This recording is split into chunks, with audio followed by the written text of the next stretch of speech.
यहाँ से इंसर्ट करते हैं और यहीं से इधर से डिलीट करते हैं।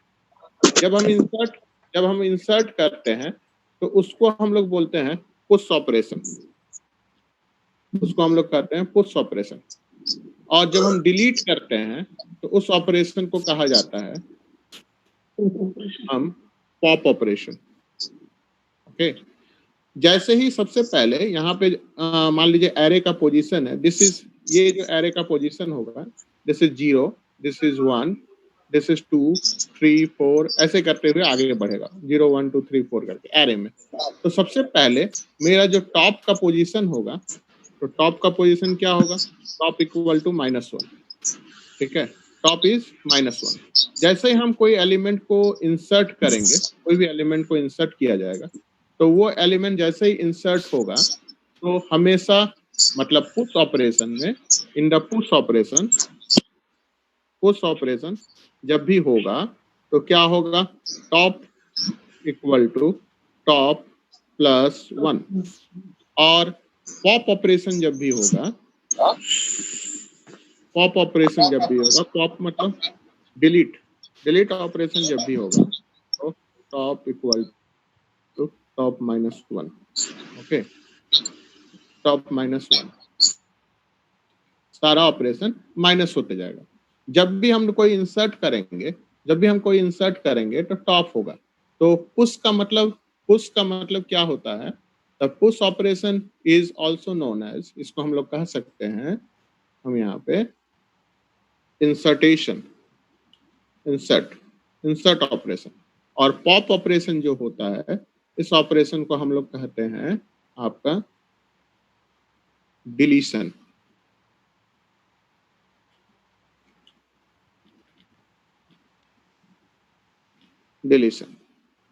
तो हम लोग दो ऑपरेशन पढ़े हैं, एक है पुश का इंसर्टेशन और डिलीशन। एक चीज बता रहे हैं, जब एरे में सपोज दैट एरे का एक क्या होगा, every array has some maximum size, उसका क्या होगा, मैक्सिमम साइज होगा। तो अगर हम इंसर्ट कर रहे हैं, इंसर्ट करते करते हम मैक्सिमम साइज तक पहुंच गए, उसके बाद अगर मुझे कोई भी चीज को इंसर्ट करना होगा तो वो क्या होगा, this condition is known as overflow condition.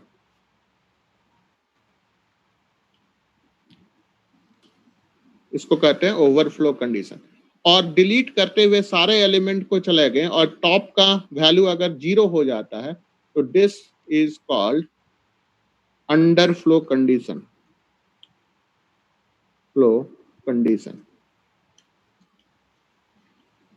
मेरी बात को फिर से ध्यान से समझिए।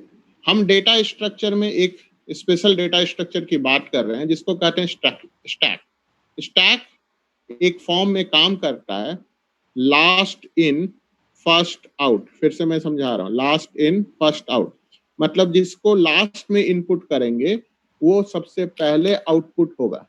तो ये फॉर्म करेगा लास्ट इन फर्स्ट आउट के फॉर्म में। जो भी वैल्यूज हम लोग डालेंगे, हम जब इंसर्ट करेंगे तो insert operation is known as push operation. In the push operation the top equal to top plus 1। Top क्या है, सारे वैल्यूज का जहां जहां टॉप का पहला बार टॉप का वैल्यू -1 रहेगा और जैसे जैसे इंसर्ट होगा top equal to top plus 1 होगा। और अगर किसी एलिमेंट को हम डिलीट करेंगे तो उसको हम लोग कहेंगे पॉप ऑपरेशन। पॉप का वैल्यू क्या होगा, top equal to top -1। This is called deletion. ये डिलीशन होगा।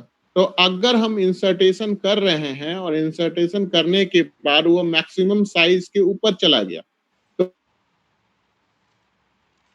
डिलीशन, और हम डिलीट कर रहे हैं मतलब पॉप कर रहे हैं और मेरा वैल्यू सारा वैल्यू एम्प्टी हो गया, empty field is known as underflow condition. अब देखिए, हम ले लिए स्नैपशॉट। अब मैं बता रहा हूँ, हमको स्टैक का बहुत सारे प्रोग्रामिंग लैंग्वेज में यूज होता है। It is named as stack as a behave like a real world. Real world में हम लोग स्टैक का बहुत यूज करते हैं। जैसे हम लोग कार्ड्स में यूज करते हैं, हम पेपर प्रिंट आउट में पेपर लगाए हैं तो वो किस फॉर्म में रहेगा, स्टैक के फॉर्म में। एटीएम में पैसा रखे हुए हैं, वो पैसा किस फॉर्म में रहता है, स्टैक के फॉर्म में रहता है। हम कोई भी प्लेट्स रखते हैं वो किस फॉर्म में रखते हैं, स्टैक के फॉर्म में। बुक्स रखते हैं वो किस में होता है, स्टैक के फॉर्म में। कोई भी प्रिंट आउट होता है वो भी स्टैक के फॉर्म में हम लोग करते हैं। तो ये सारा किस फॉर्म में होता है, the feature is called last in first out. ये कौन सा डेटा स्ट्रक्चर है, ये है आपका last in first out data structure. Last in first out stand for क्या है, किसके लिए, LIOF stand for last in first out. इसमें दो ऑपरेशन होगा, एक इंसर्टेशन और इंसर्टेशन या एडेड, इसको हम लोग कहते हैं पुश ऑपरेशन, और रिमूवल ऑपरेशन या deletion operation is called a pop operation. Please इसका स्नैपशॉट ले लीजिए। स्टैक्स में होता है a stack operation may involve initializing of stack using it then de-initializing it। क्या करते हैं हम, इनिशियलाइज कर देते हैं और कुछ ऑपरेशन परफॉर्म करते हैं। जैसे सबसे पहला ऑपरेशन क्या है, पुश ऑपरेशन, मतलब storing an element on the stack. Pop operation मतलब accessing the element on the stack, मतलब रिमूव करना। when the data is pushed on the stack the use of stack is efficiently। उसमें क्या क्या होता है, pick is full is empty। pick मतलब last जो मेरा टॉप का डेटा है उसको हम लोग कहते हैं पिक। मतलब मान लीजिए कि 10 का एरे है, उसमें 5 एलिमेंट मैं इंसर्ट कर चुका हूं, तो फिफ्थ जब मैं उसमें से पिक करूंगा तो मुझे क्या दिखाएगा, टॉप का पोजीशन कितना पोजीशन में रहेगा, फिफ्थ पोजीशन। देखिए इसीलिए लिखे हैं get the top data element of the stack without removing it. बिना रिमूविंग किए हुए अगर जिस डेटा को हम देखना चाहते हैं उस ऑपरेशन को हम लोग कहते हैं peek. Is full to check the stack is full. अगर मैक्सिमम साइज से ऊपर चला जाता है, मतलब स्टैक का टॉप का पोजीशन अगर मैक्सिमम साइज में जाता है, तो उस ऑपरेशन को कहते हैं इज फुल ऑपरेशन। और अगर मेरा वो स्टैक क्या एम्प्टी है, मतलब खाली है, अंडर फ्लो कंडीशन है, जब stack is empty is known as underflow condition. इसका स्नैपशॉट प्लीज ले लीजिए। पुश ऑपरेशन नाम का एक हम फंक्शन बनाएंगे जिसमें स्टैक का मैक्सिमम साइज और आइटम रखेंगे। पहले बार स्टैक को कितना लिखेंगे, टॉप इक्वल टू -1। टॉप का वैल्यू कितना होगा, -1। Repeat step 3 to until top is less than maximum size -1। जैसे मान लीजिए टॉप मेरा एरे है 10 का, तो उसमें कितना एलिमेंट होगा, 10 - 1 9 एलिमेंट। तो 9 एलिमेंट तक मेरा ये रिपीट करेगा, स्टेप 3 मेरा रिपीट करेगा। आइटम हम रीड करते जाएंगे और जो भी आइटम रीड करेंगे उस आइटम को पहले क्या करेंगे, टॉप का वैल्यू -1 है, -1 + 1 कितना हो गया, 0। 0 में स्टैक के 0 में आइटम को डालेंगे। ऐसे करते हुए बढ़ते जाएंगे कब तक, जब तक मेरा मैक्सिमम साइज -1 तक नहीं पहुंचता। और अगर वो पहुंच जाता है उसके बाद क्या होगा, प्रिंट स्टैक इज ओवरफ्लो। इसी चीज को, यही एल्गोरिदम को अगर हम प्रोग्रामिंग करेंगे तो तब मेरा कैसे होगा, स्टैक मान लीजिए 5 का है, मैंने बनाया, टॉप का वैल्यू -1 दिया। एक ऑपरेशन, एक पुश नाम का फंक्शन बनाऊंगा, int item if top equal to less than 4 enter the number, क्योंकि 5 है मेरा एरे तो साइज कितना होगा 4 तक। आइटम को मैं इनपुट करूंगा, top equal to top +1, stack का टॉप आइटम को स्टैक के टॉप में डालूंगा, और एल्स नहीं तो स्टैक इज ओवरफ्लो कंडीशन। देखिए ऐसा क्वेश्चन आप लोग के परीक्षा में आता है, what define the algorithm of push operation and implementation of push operation। तो आपको ये बताना होगा कि पुश ऑपरेशन का ये एल्गोरिदम बताना होगा और उस पुश ऑपरेशन का ये सारा डेटा बताना होगा। Please snapshot it. इसका स्नैपशॉट ले लीजिए। क्या स्टैक एम्प्टी है, अगर स्टैक एम्प्टी है तो प्रोसीड्यूर एरर एंड एग्जिट क्या करना होगा, उससे हमको बाहर निकल जाना। If stack is not empty, अगर स्टैक एम्प्टी नहीं है तो क्या होगा, डेटा एलिमेंट, इसका मतलब टॉप पोजीशन पॉइंटिंग करेगा, उस टॉप पोजीशन में एक एक पॉइंट घटाना होगा, top equal to top -1। This is decrease the value of top and return success. यही है आपका मेरा एल्गोरिदम। अब इसका हम लोग प्रोग्राम कैसे बनाएंगे, प्रोग्राम देखिए इसका प्रोग्राम हम कैसे बनाते हैं। वाइड पॉप नाम का एक फंक्शन बनाएंगे, इंट आइटम, आइटम को लेंगे। यहाँ पे क्या होगा, टॉप अगर ग्रेटर देन 0 है, क्योंकि 0 में जो होता है ग्रेटर देन इक्वल टू 0 है, इसका मतलब टॉप है, और एक इक्वल टू 0 आ जाता है तो what is this, stack is empty, stack मेरा एम्प्टी होगा। आइटम, आइटम में हम क्या डालेंगे, स्टैक का टॉप, टॉप का पोजीशन आइटम में प्रेस करेंगे, top equal to top -1, top का वैल्यू एक एक करके माइनस करेंगे और जो भी आइटम डिलीट होगा उस आइटम को हम डिस्प्ले करेंगे या इसको रिटर्न वैल्यू, अगर यहाँ पे इंट दे देंगे तो ये रिटर्न वैल्यू रिटर्न आइटम हो जाएगा, अगर इंट नहीं देते हैं तो यहाँ पे डिस्प्ले करा दो। ओके, इसका हम इम्प्लीमेंटेशन करेंगे। चलिए यहाँ तक तो आ गया सबको समझ में। यहाँ हो गया मेरे पास दो ऑपरेशन है, एक पुश है एक पॉप है और एक ट्राइवर्स भी ऑपरेशन हो रहा है। ट्राइवर्स मतलब इसके आइटम को देखना। हम लोग देखते कैसे हैं, एक एक आइटम करके हम लोग इसमें सारा आइटम को देखते हैं, मतलब 0 से लेके हम टॉप तक, टॉप के पोजीशन तक हम लोग सारे आइटम को शो करते हैं। देखिए हम अब प्रोग्राम बनाते हैं, आप लोगों को पूरा समझ में आएगा। कोनियो डाटा है, एक स्टैक लिया, स्टैक का साइज 10 ले लिया, हमने एक ऑपरेशन दिया है पुश, एक ऑपरेशन दिया है पॉप और एक ऑपरेशन दिया है ट्राइवर्स। मैं टॉप का पोजीशन कितना लिया, -1। अब मैं देखिए फिर हम बना रहे हैं void main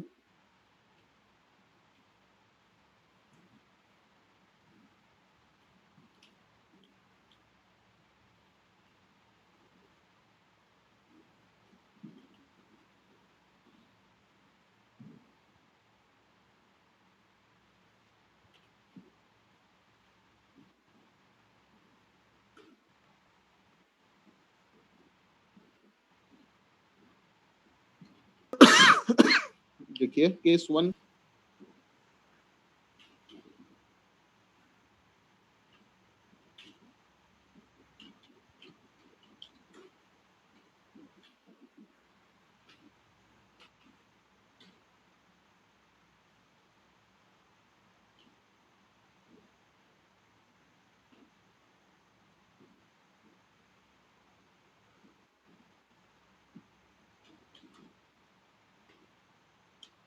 टॉप, टॉप का वैल्यू मैंने कितना दे रहा हूँ, 10 है, 10 आइटम है।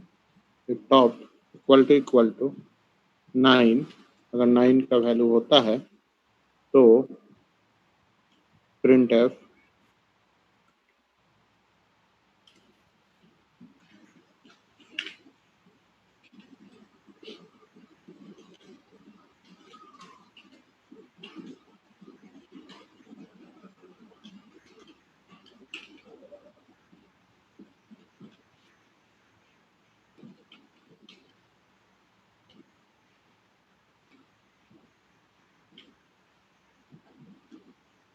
ये पुश ऑपरेशन हो गया।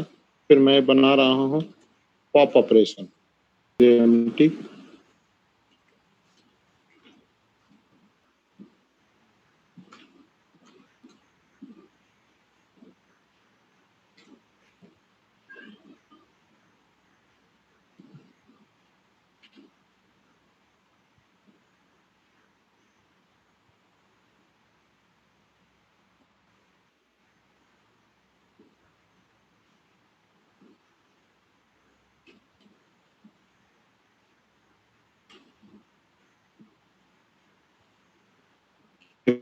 बना।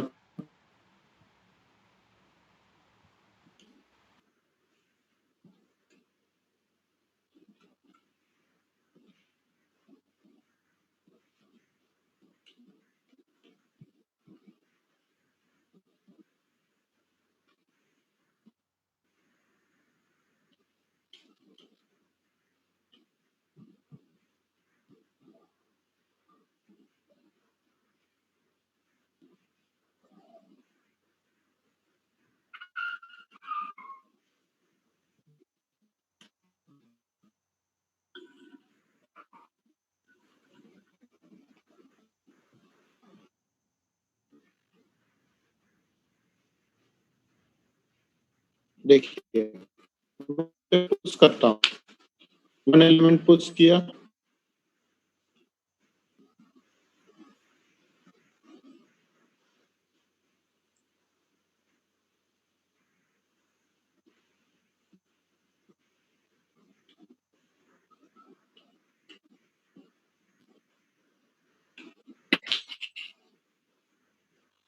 ये इनपुट लेने में कुछ प्रॉब्लम हुआ है, 1 मिनट। वो dynamic data structure, dynamic data structure है, dynamic data structure. Dynamic data structure मतलब इसका मेमोरी रन टाइम के समय एलोकेशन होता है, memory allocation at run time. ये मेमोरी एलोकेशन रन टाइम के समय किया जाता है। जैसे हम एरे का करते हैं, हम एरे डिफाइन किए इंट ए 100, तो एरे 100 साइज का एरे बन गया, मतलब 100 एलिमेंट एरे में लेगा। It not input 101 element, 101 element वो इनपुट नहीं लेगा, मतलब एक एलिमेंट एक्स्ट्रा इनपुट नहीं लेगा। लेकिन कभी कभी हम लोग जब डायनेमिक हम कोई प्रोग्रामिंग करते हैं, तो प्रोग्रामिंग में ये कंपलसरी नहीं होता है कि हम पहले से मेमोरी जाने। प्रोग्राम बना रहे हैं, डोंट नो पैसेंजर की संख्या कितना हो सकता है, उसमें 1000 भी हो सकता है नंबर ऑफ बॉगीज बढ़ जाए, 1 लाख भी आदमी उसमें इंसर्ट हो सकता है। तो हम कैसे उसका एरे बनाए, तो उस समय हमको क्या यूज करना होगा, लिंक लिस्ट का यूज करना होगा। तो लिंक लिस्ट जब भी हम लोग यूज करते हैं या जब भी लिंक लिस्ट को बनाया जाता है, तो लिंक लिस्ट में हमारा एक स्पेशल टाइप का हम लोग यूज करते हैं, देयर नोड, NODE नोड। जो नोड होता है, उस नोड में 2 पार्ट होता है। एक होता है डेटा पार्ट, डेटा फील्ड, और एक होता है लिंक फील्ड, लिंक फील्ड। मतलब मेरा एक आपका इस तरह का नोड होता है, इस नोड में हम 2 पार्ट में डिवाइड करते हैं। एक पार्ट ये वाला जो पार्ट होता है, इस पार्ट में डेटा रहता है, और इस पार्ट में आपका लिंक रहता है। तो अगर मान लीजिए कि हमको एलिमेंट को स्टोर करना है, तो हम इस तरह का बहुत सारा नोड्स बनाते हैं। डिफरेंट डिफरेंट नोड्स हमारा यहाँ बनते जाता है, ओके। और इस तरह का हम डिफरेंट नोड्स को बनाते हैं, प्रिपेयर करते हैं। इस सारे नोड्स में आपका एक डेटा पार्ट रहता है और एक आपका लिंक पार्ट रहता है, और ये सारा नोड्स होता है। हम जितना नोड्स का हमको जरूरत पड़े उतना नोड्स को हम बना सकते हैं, जस्ट लाइक ए रेलगाड़ी, ट्रेन। हम जितना नोड्स है उतना रखते हैं। जैसे हमको डेटा रखना है, तो हम इसमें डेटा रखें, इस जगह पे हमको डेटा रखना है 10, मैंने 10 डेटा रख दिया। अब इसके ये जो नेक्स्ट पार्ट है, this link part, link part contain the address of this node. ये लिंक पार्ट आपका कंटेन करेगा इस नोड का एड्रेस, इस नोड का एड्रेस आपको ये कंटेन करेगा। उसी तरह फिर यहाँ पे हमको डेटा स्टोर करना है, तो यहाँ पे हम स्टोर कर देंगे 20, हमने स्टोर कर दिया 20। फिर ये क्या करेगा, इस पार्ट का एड्रेस ये रखेगा, इस पार्ट का आपका एड्रेस वो रखेगा। This is the problem. इसमें देखते हैं, इस पार्ट का ये एड्रेस रखेगा। उसी तरह फिर यहाँ पे आपका सपोज दैट 30 है, तो फिर ये क्या करेगा, इस पार्ट का एड्रेस ये रखेगा। यहाँ पे फिर हम इंफॉर्मेशन स्टोर किए, सपोज दैट 40, तो ये यहाँ हो गया, और लास्ट कंप्लीट किए, तो ये लास्ट में मेरा एक रहेगा null, this is called null. तो इस तरह का जो डेटा स्ट्रक्चर है, this is known as link list. फिर से मैं समझाता हूँ, लिंक लिस्ट एक स्पेशल डायनेमिक डेटा स्ट्रक्चर है, जिसमें memory allocation at run time होता है। इसमें 2 पार्ट होता है, एक पार्ट होता है डेटा पार्ट और एक होता है लिंक फील्ड। डेटा पार्ट में हम इंफॉर्मेशन रखते हैं और लिंक फील्ड में हम दूसरे नोड्स का एड्रेस रखते हैं। इसमें एक और भी बेनिफिट्स है, क्योंकि हमको मालूम है कि व्हाट इज एरे। एरे क्या होता है, एरे होमोजीनियस होता है, एरे इज होमोजीनियस। और स्ट्रक्चर आप लोग पढ़े होंगे, तो स्ट्रक्चर क्या होगा, स्ट्रक्चर क्या होगा, हेट्रोजीनियस। स्ट्रक्चर क्या होगा, हेट्रोजीनियस होगा, मतलब डिफरेंट डेटा रखना है। तो हमारे जो रियल लाइफ में जो भी डेटा है, वो हेट्रोजीनियस डेटा ही होता है। जैसे मान लीजिए सपोज दैट हमको एक स्टूडेंट का इंफॉर्मेशन रखना है, उसका रोल नंबर इंटीजर टाइप होगा, उसका नाम कैरेक्टर टाइप होगा, उसका एड्रेस कैरेक्टर टाइप होगा और उसका आपका फीस वो भी होगा इंटीजर या फ्लोट टाइप।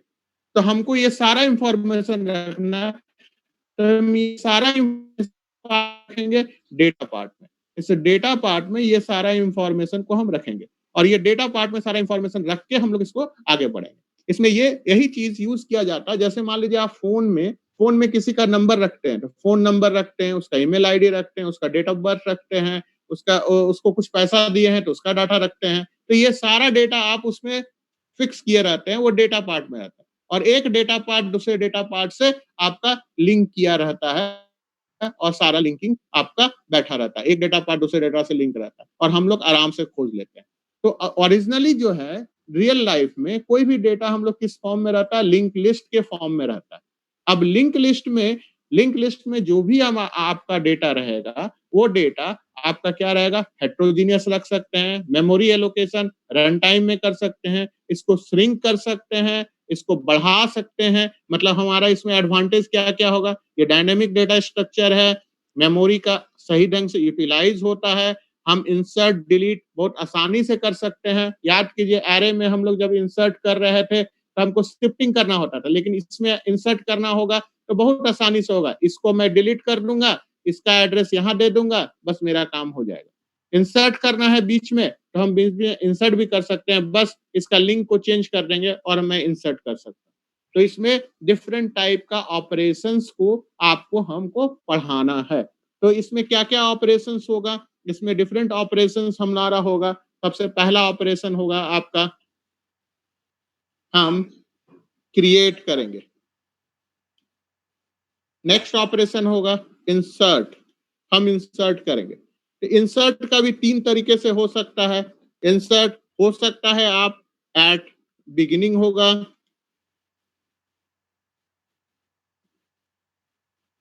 एक बिगिनिंग होगा, हो सकता है वो एट एंड हो, लास्ट में हो, या हो सकता है एट स्पेसिफाइड पोजीशन।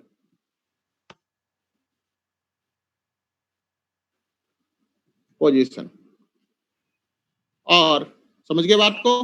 दूसरा डिलीट होगा, डिलीट में भी सेम चीज होगा, एट बिगिनिंग होगा,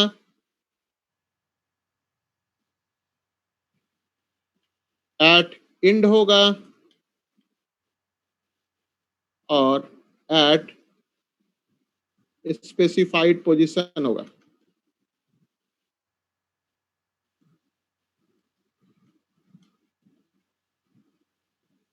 ठीक है। नेक्स्ट होगा आपका ट्राइवर्सिंग। ट्राइवर्सिंग भी 2 तरह से हो सकता है, in order,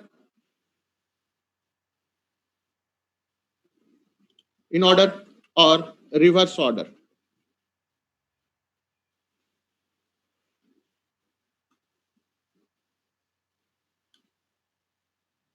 in order and reverse order. और लास्ट में एक होता है डिस्प्ले।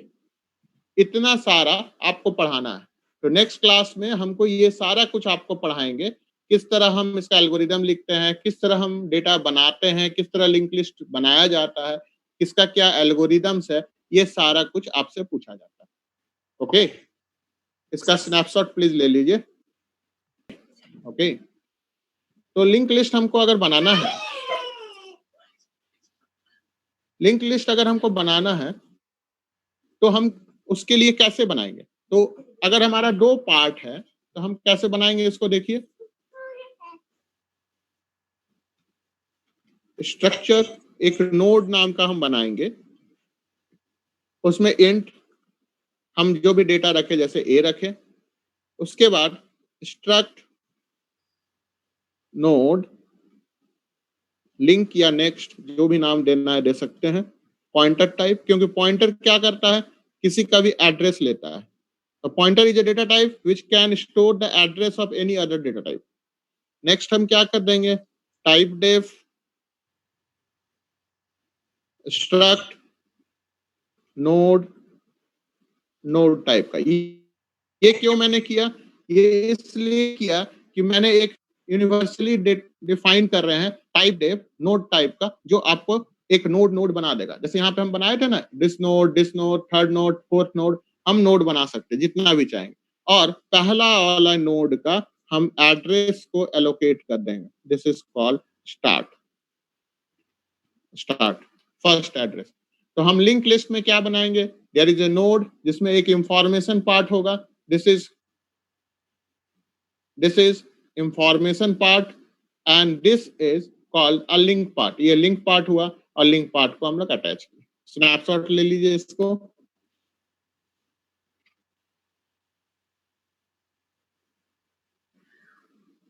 अगर मान लीजिए लिंक लिस्ट का टाइप डिफरेंट टाइप का, हमको लिंक लिस्ट कितना टाइप्स का हो